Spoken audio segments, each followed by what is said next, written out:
Okay, let's discuss this one. No? This topic is all about determining the range of a parabola. Now we got here a formula. No? Uh,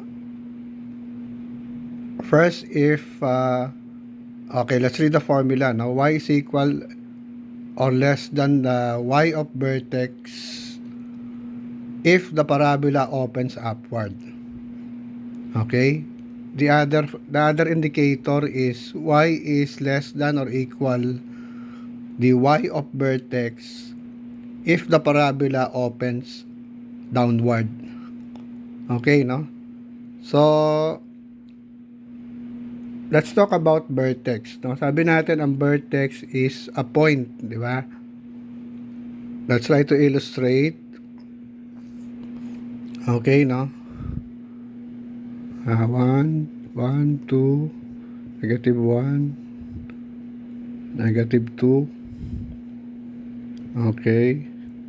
1, 2, negative 1, negative 2. Okay, assuming ang vertex ng ating parabola is somewhere here.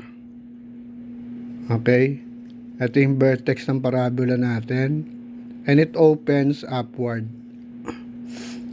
Okay, if it opens upward, ano yung gagamitin nating sign in giving the range of our parabola? This one. Okay?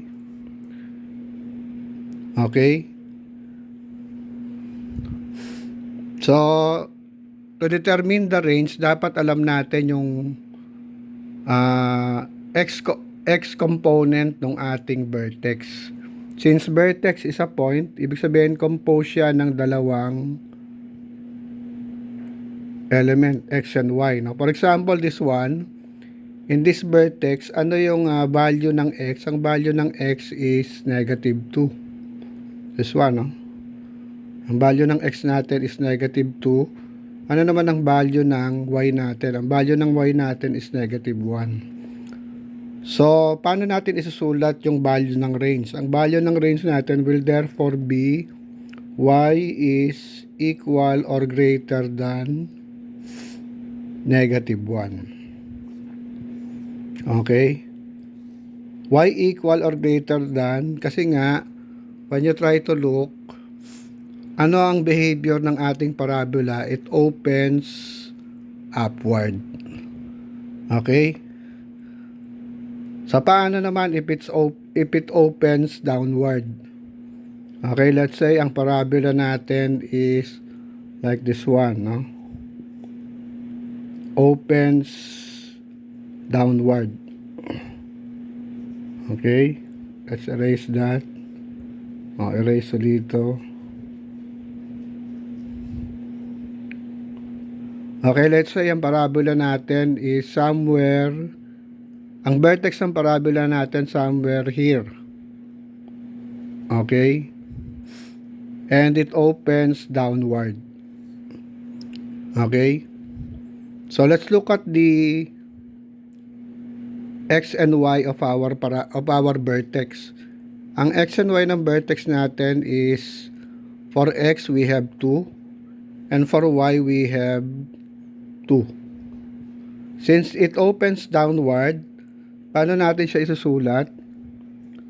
Ang range natin will be written like this. Y is less than or equal to, get the value of our y. Ang value ng y natin is 2. Oh, yan.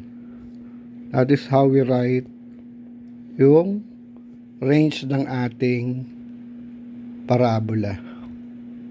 Okay? Again, bakit less than or equal? Kasi nga, if the parabola opens downward, ito yung pinaka-constant formula natin. Y is equal or less than the vertex of y is equal or less than the y of vertex of our parabola. Okay, let's take a close shot. Ganun lang kadali. Okay? Bye-bye.